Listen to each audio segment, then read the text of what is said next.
Vepr, outstanding rifle. I simply love them. But the truth is, even for the Vepr, from time to time you may need to have access to the spare parts. Recently, with the sanctions against the MOAT, I have seen simple things like extractor claw selling on auction sites for $60 and even $70. This is an absolute rip-off and madness. Come with me and I'll show you how to save the money and keep the Vepr running. So I have in my hands a Vepr bolt carrier and bolt, and as I told you numerous times, guys, it's always a good idea to have basically this extractor claw as a spare part on your rifle.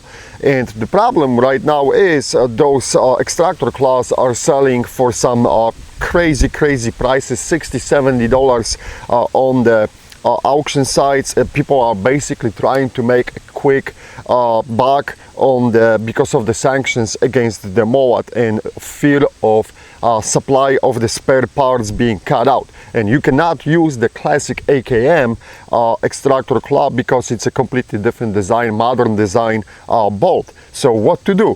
Fear not. As you can see, we have here a classic 74 rifle, and check this out, guys.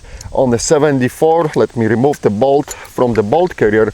If you will compare two bolts, you can clearly see that the size of the extractor claw, shape and everything from 74 type rifle matches closely what we have on the Vepr. And as you can see, both bolts are serialized, so there is no cheating, no nothing. This is the real deal. I'm trying to show you the real trick here.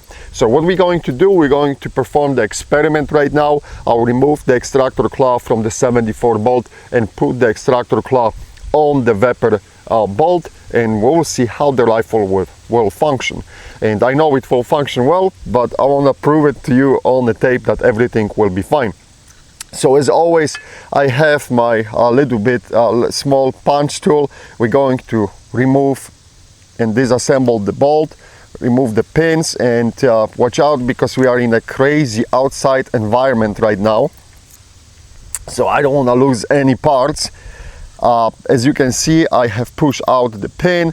This is the first step. This is a retaining pin for the firing pin, and this is the first stop.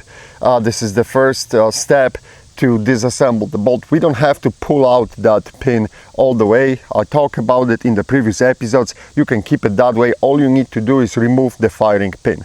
Now we're going to move and try to push out the pin, retaining pin for the extractor claw. See, this thing has to come out here, and to do so I'll engage the pin from this little hole at the bottom of the bolt. You cannot screw this up. Let me do that. And as you can see, that pin is coming out.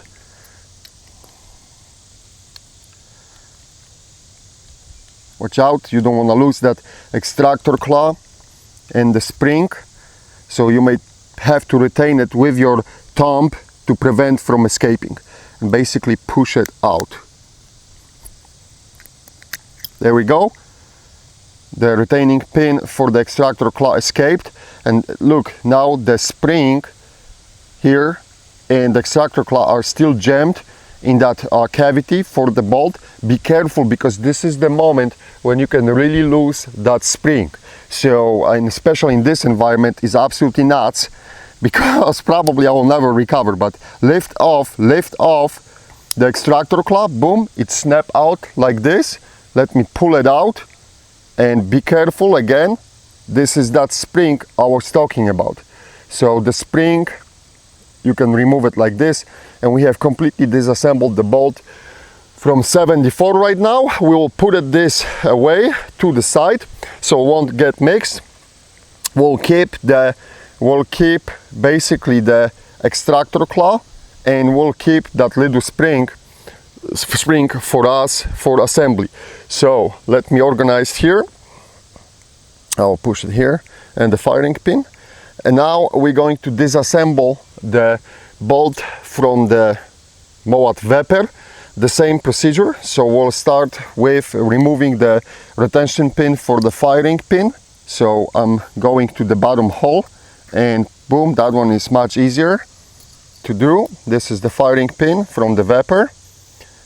All right, and we're going to go after that retaining pin for the extractor claw right now. Again, I'm targeting this little hole at the bottom right here, and let me push it, and boom, the Vepr bolt is much easier to disassemble for some reason. And now again, watch out for that extractor claw and the spring. I cannot stress this out. Okay, I'll lift it. It will be probably hard to see on the camera, but I'm lifting the extractor claw, and there you go. I'll put it right here so you guys can see it. And this extractor claw was removed right now. It's easy to pull it out. I pull it out, the Vepr extractor claw and the little spring. Boom, they are identical springs from both bolts. So I'll put this on the side, and here we got, this is the Vepr extractor claw on the left side, and on the right side you got the extractor claw from the AK74 type. So Vepr AK74, as you can see, they are absolutely identical. So now I'll put the Vepr extractor claw away with the spring on the left side, so we're not going to get confused. And I'm going to attempt to put the 74 extractor claw and the spring, basically spring assembly, complete thing, into the Vepr bolt. So to do so, place of course the spring back to the slot. You cannot screw this up.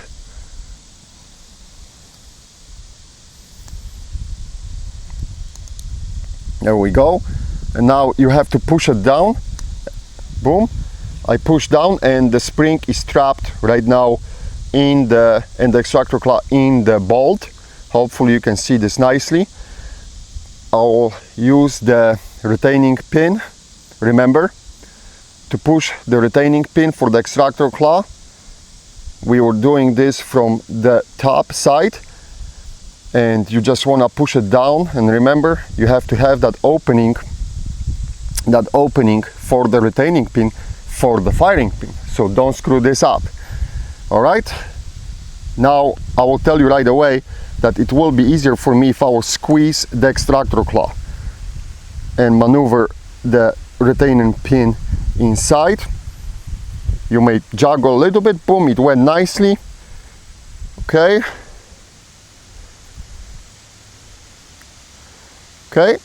let me shape it in. So now we have the extractor claw installed on the bolt. Next step will be to kind of align the pin.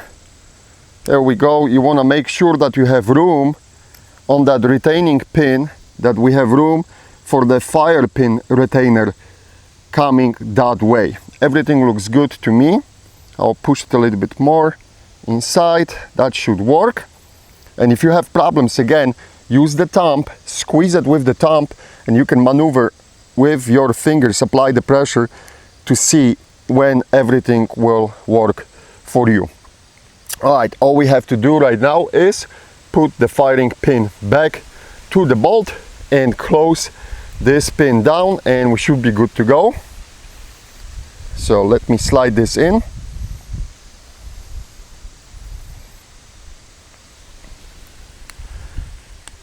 There we go. Check if the firing pin is free floating, and it is. Of course, in the previous episodes I showed you I used to have a spring right here, and I removed that spring, and I'm using the firing pin free floating. I don't like that spring loaded pin. But anyhow, we got the Vepr bolt completely assembled with the extractor claw from 74, and note this, the number now on the extractor claw is 751, and that's the difference from 028 as it was before, right? Because we swapped them. So let's see if this thing will work. Hey, let me put it back to the bolt carrier. And I gotta be careful, do not lose all these little parts laying from all these bolts. I'll put the dust cover in. Of course, let's not forget about the ear pro, guys. This is the live show. So we're doing shit live here. I'll even put the scope, why not? I'll put our recon pack on the rifle, lock it. That's why I love them, because they are quick detach. We'll finish this magazine first, what we got here, and then we will load the fresh magazine. We'll see how this thing is cycling. All right, so there is a round in the chamber going hot.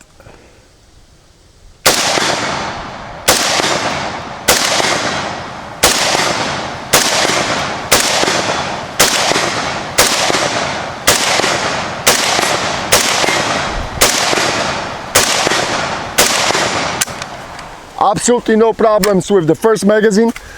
And now I'll just do the dump quickly. Dump some brass, or steel casing to the dirt.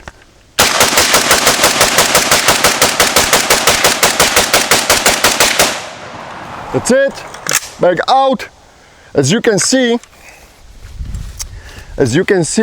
our little operation was absolutely successful. I'm using right now the extractor claw from disassembled 74 bolt. So again, the cost for this is around $10–11 for the spare parts for the 74, and you can keep your Vepr up and running. So don't get screwed, guys. Look for the spare parts from the 74 bolts and enjoy the shooting those beautiful Veprs. Have fun. Thanks for watching.